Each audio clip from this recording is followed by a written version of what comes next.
ඔබට හිතාගන්නවත් පුළුවන්ද එක්වරක් ඇතුළු වුණොත් ජීවිතේ තියෙනකල් ආපහු එන්න බැරි හිරගයක සිරකරුවෙක් විදියට යන්න වුණොත් දැනෙන හැඟීම් පිළිබඳව?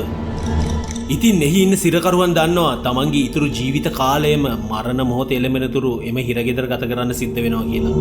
මේ සිරගෙදර ඉන්න අය සාමාන්‍ය අපරාධකරුවන් විතරක් නෙවෙයි. ලෝකේ ඉන්න දරුණුම අමානුෂිකම සහ භයානකම කල්ලි සමාජිකයන්. ඒ වගේම දාම ඝාතක මිනිමරුවන්. ජීවිතේ කිසියම් කාලයක මුළු රටම අනීතිකව පාලනය කරපු මිනිස්සු මරන්න පොඩ්ඩක්වත් පැකිලුණු නැති අය. ඉතින් මේ අති භයානක විවිධ කල්ලිවලට අය සමාජිකයෝ දැන් ඉන්නේ ලෝකේ තියෙන දැඩිම ආරක්ෂාවක් තියෙන හිරගෙදරක. එහිදී ඔවුන්ගේ ජීවිතය ගෙවෙන්නේ ජීවත් වෙන මල සිරුරු වගේ. මේ සිරගෙදර නම සිකොට්. මේක එක් සැල්වදෝරේ ඉන්න දරුණුම අපරාධකරුවන් වෙනුවෙන් හදපු විශේෂ හිරගෙදරක්. දැනට මේක ලෝකයේ තියෙන ආරක්ෂිතම සහ දැඩිම නීති ක්‍රියාත්මක වෙන හිරගෙදර විදියටයි ප්‍රසිද්ධ. ඉතින් අද මේ පුදුම හිතෙන සුවිශේෂී වීඩියෝ එකෙන් මම ඔබට මේ හිරගෙදර තියෙන භයානක ආරක්ෂක ක්‍රමවේදයන් ගැන පෙන්වන්න යනවා. ඒ වගේම මේ දැඩි නීති රීති සහ ආරක්ෂාවක් තියෙන හිරගෙදරක සිරකරුවන්ගේ ජීවිත කොහොමද ගෙවෙන්නේ? ඒ වගේම මේ මෙකා බන්ධනාගාර ක්‍රියාත්මක වෙන්නේ කොහොමද කියලා පෙන්වන්න යනවා. මේ වීඩියෝ එක තප්පරයක් ගානේ බලන් ඉන්න ආස හිතන වගේම ලොකු පාඩම් ටිකක් නිහඬවම ඔයාගේ මනසේ තැන්පත් කරන වීඩියෝ එකක් වෙයි කියලා අපි විශ්වාස කරනවා.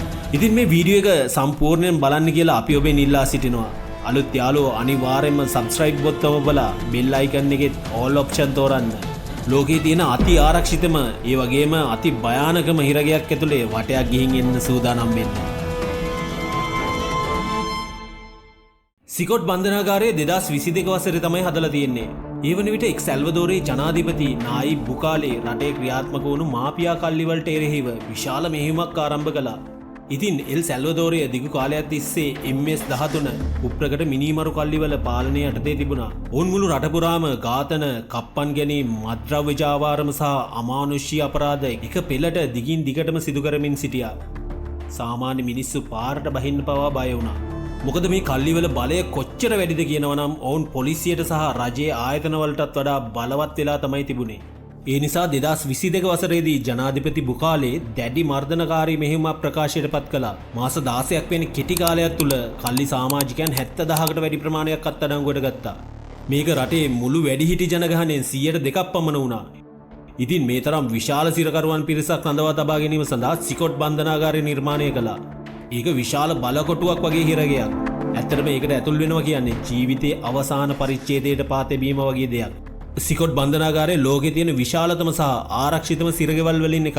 මේකේ සිරකරුවන් 40000ක් රඳවා තබා ගන්න පුළුවන්. බන්ධනාගාරයේ වටේට මීටර් 9ක් උස කොන්ක්‍රීට් තාප්පයක් තියෙනවා. ඒක උඩ මීටර් 3ක් උස විදුලි කටුකම්බි වැටක් තියෙනවා. ඒකේ නිරන්තරයෙන්ම වෝල්ට් 15000ක විදුලි ආරෝපණයකුත් තියෙනවා. ඒ විතරක් නෙවෙයි නිරීක්ෂණ කුළුණු 90ක් සහ සොල්දාදුවන් 600ක් හැම වෙලාවෙම මුළු බන්ධනාගාරයම මුර කරනවා. මුළු හිරගෙදරම නවීනතම CCTV කැමරාවලින් ආවරණය කරලා තියෙනවා. මේවයින් හැම සිරකරුවෙකුගේම සෑම සියුම් චලනයක්ම පටිගත කරනවා. ඒ වගේම සිකොට් බන්ධනාගාරය තුළ සහ පිටත සියලුම ජංගම දුරකථන ජාලා සහ ගුවන් විදුලි සංඥා සම්පූර්ණයෙන්ම අවහිර කරලා තියෙන්නේ. ඒ නිසා පිටත ලෝකයේ සමග කිසිවෙකුට කිසිම අවස්ථාවක සම්බන්ධ වෙන්න බෑ. බන්ධනාගාරයේ සේවයේ ඉන්න මොරකරුවන් පවා Tamanගේ අනන්‍යතාවය සංගවාගෙන ඉන්නවා. මොකද මේ සිරකරුවන්ට පිටත ඉන්න කල්ලි සමාජිකයන් හරහා පලි ගැනීම පවා කරන්න පුළුවන් නිසා. සිකොට් කියන මේ මිහිපිට නිරයට ඇතුල්වීමත් යුද්ධයක් වගේ දෙයක්. මුලින්ම ආරක්ෂක මුරපොළවල් කිහිපයක් පහු කරන්න වෙනවා. එහිදී අධිබලති ශරීර ස්කෑන යන්ත්‍ර පාවිච්චි කරනවා. ඒවට ශරීරයේ අස්ථි පවා පැහැදිලිව පෙන්වන්න පුළුවන් තාක්ෂණයක් තියෙනවා. සිරකරුවන් කිසියම් නීති විරෝධී දෙයක් රැගෙන එනවාද කියලා තහවුරු කරගන්න බයෝමෙට්‍රික් ස්කෑන යන්ත්‍ර පවා තියෙනවා.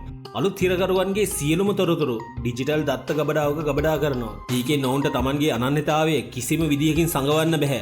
කිසියම් අමුත්තෙකුට සිරගේ ඇතුළට යන්න අවශ්‍යයි නම් පෑ ගණනාවක් තිස්සේ ශරීර පරීක්ෂාවකට ලක් වෙන්න සිද්ධ වෙනවා. මිනිස්සු මරන්න හෝ කිසියම් හානියක් කරන්න පුළුවන් කිසිම දෙයක් ඇතුළට රැගෙන යන්න අවසරයක් නම් නැහැ. මෙහි ඉන්න හැම මුරකරුවෙක්ම මුහුණු ආවරණ පැලඳගෙන ඉන්නවා. ඒ Tamanගේම ආත්ම ආරක්ෂාව වෙනුවෙන්.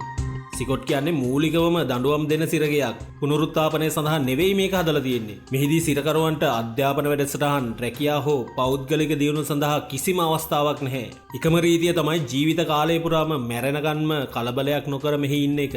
මේ සිරගෙදර විශාල සෙල් කුටි 8ක් තියෙනවා. සෑම කුටියකම සෙල් 32ක් තියෙනවා. ඒ වගේම සෑම සෙල් එකකම සිරකරුවන් 80ත් 150ත් අතර සංඛ්‍යාවක් ඉන්න පුළුවන්. එහිදී එක් සිරකරුවකට වෙන් කරලා තියෙන්නේ වර්ග මීටර් 0.5ක් වගේ පොඩි ඉඩකඩක්. මේක කොච්චර පොඩිද කියනවා නම් කෙනෙක් නිදාගත්තොත් තව කෙනෙකුට වාඩි වෙන්නවත් බෑ. සමහර සිරකරුවන්ට මෙට්ට තිබුණත් මෙට්ට කොට්ට නැතුව ලෝහ බංකු ඇඳන් මත නිදාගන්න පිරිසුත් ඉන්නවා. ඇත්තම කියනවා නම් ජනේල නැහැ. ඒ නිසා පිරිසිදු වාතාශ්‍රය ලැබෙන්නෙත් නැහැ. රෑ පුරාම විදුලි පහන් දැල්වලා තියෙනවා. ඒ නිසා සිරකරුවන්ට කවදාවත් රෑට නිදාගන්න බෑ. සෑම සෙල් එකකම වැසිකිලි දෙකක් විතරයි තියෙන්නේ. ඒක සිරකරුවන් 80ත් 150ත් අතර ප්‍රමාණයේ බෙදාගෙන තමයි පාවිච්චි කරන්න ඕන. ආහාර ලබා දෙන ක්‍රමයත් ඉතාමත්ම දැඩි. හැමදාම සාමාන්‍යයෙන් බත් පොඩි එළවලු ටිකක් සහ තිරිඟු හෝ බඩේරිඟු රොටි තමයි හම්බෙන්නේ. මේ සිරකරුවන්ට මස්, කිරි, බිත්තර වගේ පෝෂදායී ආහාර නම් දෙන්නේ නැහැ. ඒ නිසා දිගු කාලීනව මේ සිරකරුවන් මන්ද පෝෂණයෙන් පවා පෙළෙනවා. සිකොට්හි සයිකොනමින් හැඳින්වෙන කල්ලි සමාජිකයන් බොහෝ දෙනෙක් ඉන්නවා. ඔවුන් සම්මුඛ සාකච්ඡාවලදී Tamanගේ ජීවිතය ගැන රහස් කීපයක් බෙදාගෙන තිබුණා. සයිකෝ කියලා හඳුන්වන එක් සිරකරුවෙක් ඔහුට වයස අවුරුදු 11 දී අපරාධ ලෝකයට පිවිසි බව පැවසුවා. ඔහුගේ ප්‍රකාශයට අනුව මේ කල්ලිවලට සම්බන්ධ වීමට සුදුසුකම් හදාගන්න නම් මුලින්ම Taman දන්න කෙනෙක්ව අමානුෂී විදියට මරා දැමිය යුතුයි. ඉතින් ඔහුගේ ජීවිතේ කල්ලියට සම්බන්ධ වීමේ මේ සුදුසුකම හොඳටම හදාගත්ත කෙනෙක්. ඔහු Tamanගේ අතින් 50කට අධික මිනිසුන් සංඛ්‍යාවක් හිතක් පපුවක් නැතුව මරා දමා ඇති අතර දැන් Tamanගේ ජීවිත කාලේ පුරාම මේ සිරගෙදර සෙල් එකක විනවමින් ගත කරනවා. ඔහුට Tamanගේ දරුවෙක් ඉන්නවා. ඒත් ඔහු අවසන් වරට Tamanගේ දරුවා දැක්කේ දරුවට අවුරුදු 5ක් වගේ වන විටයි. නමුත් මේ වන විට ඒ දරුවාට අවුරුදු 21ක් ඉක්මවා ගොස් තිබුණත් බොහෝ විට ඔහුට Tamanගේ තාත්තව කවදාවත් දක්නට නොලැබේවි.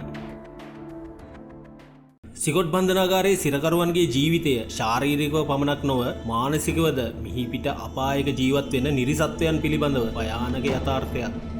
සිරකරුවන් දිනපතා අඳුරු අනාගතයක් දෙස බලාගෙන මෙරි මෙරි ජීවත් වෙනවා.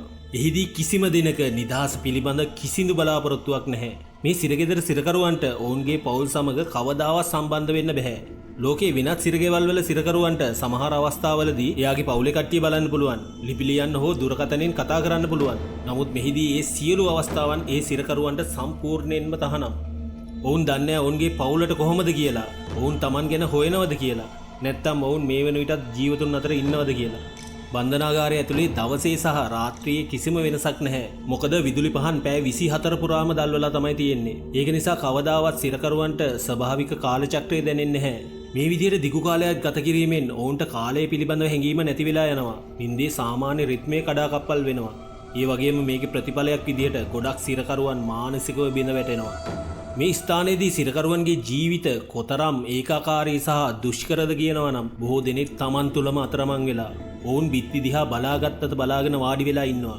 කතා කරන්නේ නැහැ, hina වෙන්නේ නැහැ, කිසිම හැඟීමක් ප්‍රකාශ කරන්නේ නැහැ. බොහෝ දෙනාගේ මුහුණු වලින් සියලු හැඟීම් නැති වෙලා ගිහින් ඔවුන්ගේ ශරීරයන් හැඟීම් දැනීම් නැති නිකම්ම නිකන් යන්ත්‍ර බවට පත් වෙලා. සිරකරුවන් මෙහිදී දඬුවම් විඳිනවා විතරක් නෙවෙයි ඔවුන්ගේ ධෛර්යය සහ බලාපොරොත්තු ටිකෙන් ටික මරලා දානවා. 2019 දී නායිබ් බුකාලේ ජනාධිපති ලෙස තීරීපත් වෙන විට එල් සැල්වදෝරය ලෝකයේ තියෙන භයානකම ස්ථානවලින් එකක් වුණා. එහිදී සෑම මිනිසුන් ලක්ෂයකටම 104 දෙනෙක් ඝාතනය වුණා. MS-13 සහ බැරීරියෝ 18 කල්ලි මුළු රටම පාලනය කරමින් සිටියා. ඔවුන් ඒ රටේ පොලිසියටත් වඩා බලවත් වෙලා තිබුණා. ඉතින් බුකාලේ බලයට පත් වුණාට පස්සේ එල් සැල්වදෝරය තවදුරටත් අපරාධකරුවන්ගේ රාජ්‍යයක් නොවන බවට ප්‍රකාශ කළා. 2022 දී ඔහු රට පුරා හදිසි තත්ත්වයක් ප්‍රකාශයට පත් කළා. මාස 16ක් වෙන කෙටි කාලයක් තුළ 70,000කට වඩා වැඩි පිරිසක් අත්අඩංගුවට ගත්තා. මේකෙන් එල් සැල්වදෝරයේ වැඩිහිටි ජනගහනයෙන් 2%ක් සිරගෙවල් වලට තල්ලු වුණා. ඉතින් ඔහුගේ මේ ප්‍රතිපත්ති නිසා එල් සැල්වදෝරයේ ඝාතන අනුපාතය ක්‍රමයෙන් අඩු වෙන්න පටන් ගත්තා. ඒ වගේම රට තුළ ඓතිහාසික වෙනසක් සිද්ධ වුණා. නමුත් ප්‍රශ්නය නම් මේ ප්‍රතිපත්තිය ඇත්තටම යුක්තියද නැත්නම් ඒක ඒකාධිපති මර්ධන ක්‍රමයක්ද කියන එකයි. සිකොට්හි දැඩි පාලන ක්‍රමය සම්බන්ධයෙන් ජාත්‍යන්තර මට්ටමේ ප්‍රතිචාර දෙකක් තියෙනවා. එක් කණ්ඩායමක් හිතන්නේ මේක සාර්ථක අපරාධ මර්ධන උපක්‍රමයක් කියලා. මොකද එල් සැල්වදෝරයේ එක කාලයක ලෝකයේ තියෙන අපරාධ බහුලම රටවල් වලින් එකක් වුණා. නමුත් අද ඒක ලතින් ඇමරිකාවේ ආරක්ෂිතම රටවල් වලින් එකක් විදිහටයි ප්‍රසිද්ධ.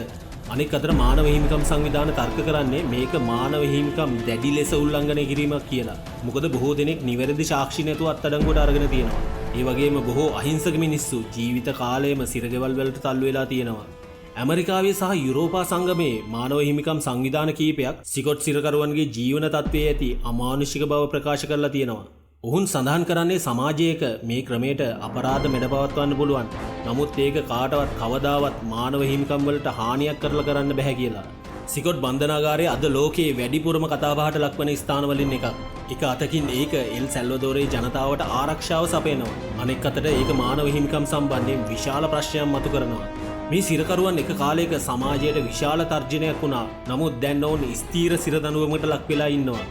සිකොට්ටි දැඩි දඬුවම් ඇත්තටම අපරාධ මර්දනයට ඵලදායිද නැත්නම් මේ මිනිස්යන්ට එරෙහිව සිදු කරන වද හිංසාවක්ද? ඔයාලා මොකද හිතන්නේ? ඔබේ අදහස් අනිවාර්යෙන් කමෙන්ට් සෙක්ෂන් එකේ කියන්න අමතක කරන්න එපා. මේ වීඩියෝ එක හොඳයි නම් ලයික් එකක් දෙන්න පුළුවන්. ඒ වගේම අපේ channel එක subscribe කරන්නත් පුළුවන්.